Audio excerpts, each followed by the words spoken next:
강선우 간사님 질의하시겠습니다. 네, 서울 강서갑 강선우입니다. 강준구 원장님.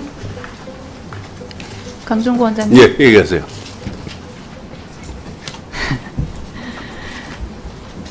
강준구 원장님. 예. 네. 강준구 원장을 둘러싼 여러 의혹이 있는데 오늘 기회로 털고 갔으면 좋겠습니다. 바로 윤석열, 김건희 부부와 밀접한 특수관계를 맺고 있다는 거죠. 슬라이드 보여주세요. 김건희 여사의 첫 해외 순방 당시입니다. 고가 목걸이가 화제가 됐었죠. 당시 재상신고에서 빠져 있어서 논란이 되자 지인에게 빌린 것이라 해명했습니다. 이때 그 지인이 원장님의 배우자라는 이야기가 있는데 사실입니까? 전혀 아닙니다. 네, 다음 슬라이드 띄워주세요.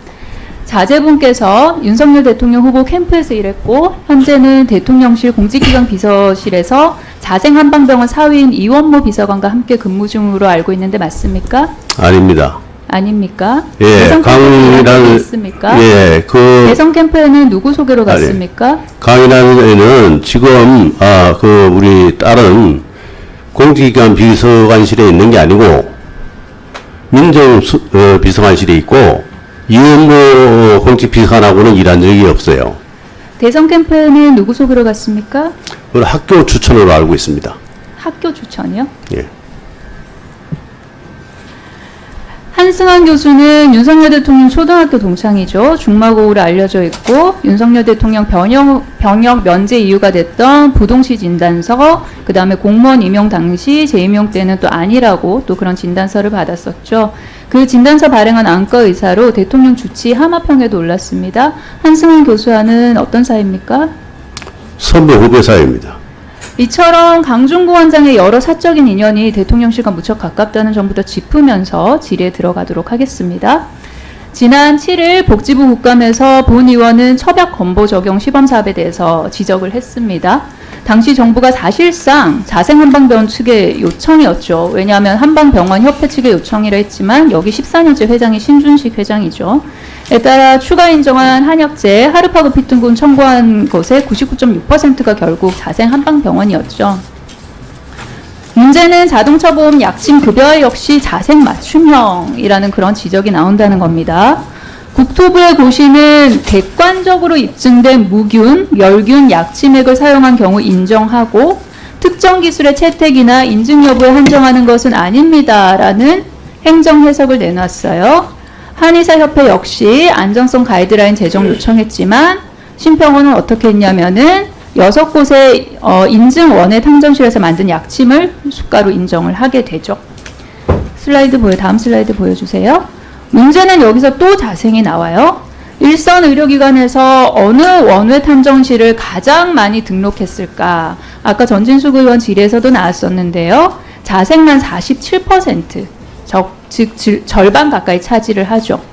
그러니까 이게 자생 원외 탐정실을 등록해서 약침을 청구하겠다고 한 의료기관이 거의 절반이 된다는 거예요. 약침의 안정성은 당연히 중요합니다. 그런데 이 안정성이라는 양고기를 걸어놓고 자생한방병원 몰아주기라는 개고기를 팔아서는 안 되겠죠. 다음 슬라이드 보여주십시오. 자생 원외 탕전실에서 제작한 약침 신바로 3에 어떤 약재에 쓰는지 아십니까? 저는 잘 모릅니다. 바로 처벽 사업에서 자생이 99.6%나 청구했던 하르파고 피툰군입니다. 그러니까 여기저기서 이게 계속 다 나오는 거죠. 지난 5월 14일 관련 협회들이 모인 자리에서 신준식 이사장의 첫째 사위 이진우 자생한방병원 원장이 한방병원 대표로 참석을 합니다. 그리고 원외 탐정실에서 만든 약침만 인정하자는 그런 결정이 이루어지죠. 꼭 이렇게 의사결정이 이루어지는 곳곳마다 자생한방병원 관련자들이 다 껴있어요. 그렇죠? 처벽 사업에 이어서 약침 급여까지 한방병원 협회 외관을 한, 그러니까 한방병원 협회 가면을 딱 둘러쓰고 자생한방병원이 일명 하르파고 피툰군을 밀어넣은 셈입니다. 이렇게 쭉 살펴보면은 이게 자생한방병원 또 대통령실 이렇게 서로 다 얽혀가지고 지금 거의 뭐 무슨 경제 공동체로 보일 그런 지경입니다. 그런데 이런 오해를, 이게 만약에 오해라면 이런 오해를 불식시키기 위해서는 이 강조하는 안정성, 그리고 국민들께서 의심하고 있는 형평성, 모두 만족시키는 가이드라인을 심평원이 제정을 해야 됩니다. 원장님, 심평원에서 가이드라인 제정할 계획이 있습니까? 필요하다면 제정은 하겠는데, 지금 말씀하시는 그는 현실 사실하고 많이 다릅니다. 제가 좀 설명해도 되겠습니까? 원장님, 필요하다면 제정을 하겠다고 하는데 그러면 필요성에 대해서는 어떻게 생각하고 계세요? 지금은 인정을 안 하는 그러니까 인정을 받지 않은 탕전실을 이용하는 사람들이 이제 그게 좀 문제가 있다고 얘기하니까 그거에 따라서 다시 한번 기준을 검토할 필요는 있겠지만, 전체적으로 1주기, 2주기 원외 탕전실이 간 거는 제가 설명해도 되겠습니까? 2018년도부터 약침에 관련된 거는 주사 맞고 난 다음에 부작용이 많이 생기고 안전성에 문제가 있다고 그래서 복지부에서 2018년 제가 질의를 좀 9월부터 다시 드릴게요. 예. 그러면 지금 원장님께서는 현재 가이드라인 제정 필요성이 없다고 생각하십니까? 현재는 제가 볼 때는 거의 다 원래 탕전실이 인정받은 데에서 사용을 하고 있고, 몇 프로가 한 4% 정도가 안 쓰고 있다는데, 그 사람들이 다 쓰면 굳이 할 필요 있나 이렇게 저는 생각하는데. 그럼 심평원 입장에서는 현재로서는 가이드라인을 제정할 필요성이 없다라는 게 심평원 입장이세요? 예, 제가 직접 만들지는 않기 때문에 그거는 국토부에서 가이드라인을 만들기 때문에 그 의견을 제출할 수는 있겠죠. 그럼 필요성이 없다라는 그런 의견을 제출하실 계획입니까? 문제가 아직까지 있는 걸 못 봤기 때문에 문제가 있으면 하겠습니다. 아니요, 제 질문은 그게 아니었어요. 필요성에 대해서 여쭤봤고요. 그리고 원장님의 답변은 필요성이 없다는 거잖아요. 그러면 국토부에 필요성이 없다라고, 가이드라인 제정의 필요성이 없다라고 제출을 하실 계획이세요? 제가 그래도 더 파악을 해봐야지 될 것 같습니다. 그러면은 방금 전에 필요성이 없다라고 답변하신 거는 그러면 틀린 답변이었어요?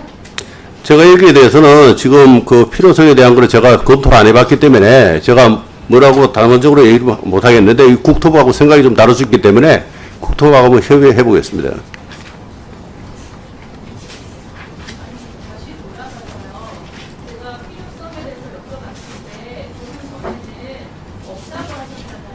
지금은 제 생각은 지금은 없습니다. 예.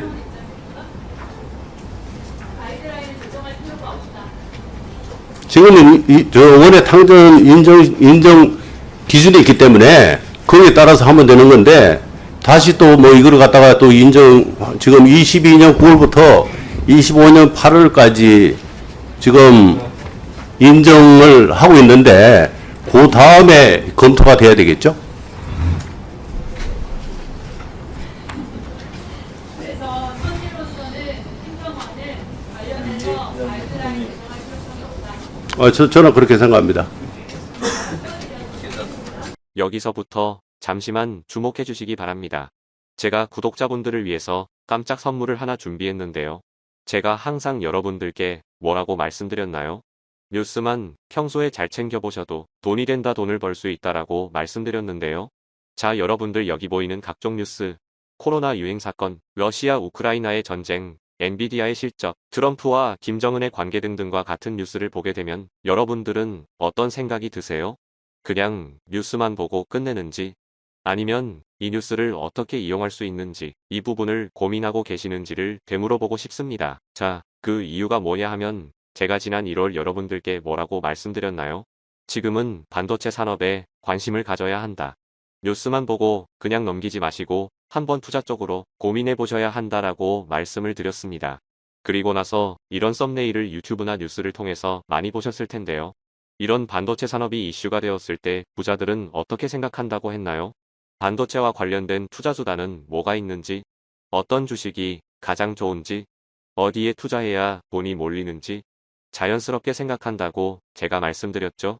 그 이유가 부자들이 봤을 땐 이슈가 돈으로 이어지고 그 이슈가 나에게 돈을 벌어준다는 경험적 확신이 있기 때문에 부자들은 항상 이런 사회적 이슈와 돈의 흐름을 관심 있게 쳐다본다고 제가 말씀드렸는데요. 이번에도 마찬가지입니다. 제가 지난번에 시청자분들과 함께하는 주식으로 수익내기 이벤트를 진행했었는데요. 당연히 100% 무료로 진행되었고, 자, 여기 보시면 아시겠지만 제가 지난번에도 저한테 구독이라는 문자를 보내주신 모든 시청자분들께 이렇게 반도체 관련주 중에 많은 종목이 아니라 가장 급등할 확률이 높은 딱 한 종목, 한미 반도체 딱 한 종목만을 추천드렸어요. 그러면서 여기 나와 있는 대로 정확히 얼마에 매수해야 하는지, 수익률이 얼마가 나왔을 때 팔아야 할지 정확히 말씀드렸는데, 자, 지금 실제로 어떻게 되었나요? 오른쪽을 보시면 아시겠지만 제가 1월에 문자로 이 한미 반도체를 소개해드리고 나서 실제 3배 이상의 급등이 나왔죠. 그래서 당시에도 굉장히 많은 분들이 제가 드린 이 종목으로 수익을 크게 내실 수 있었는데요. 다시 한번 수익 축하드리고 이번에도 마찬가지입니다. 최근 우리나라뿐만 아니라 국제 정세가 매우 불안정합니다. 과열된 AI 이슈와 함께 채권 가격과 일본 엔캐리 트레이드 청산으로 휘청거리고 있는데요. 이제 하락장의 초입으로 다양한 징후들이 나타나고 있습니다. 이제 본격적으로 금리 인하와 함께 하락이 더 심해지면 일반 개인들은 결국 더욱더 시장을 외면하고 가장 싼 가격에 울며 겨자 먹기로 손절하기 마련일 텐데요.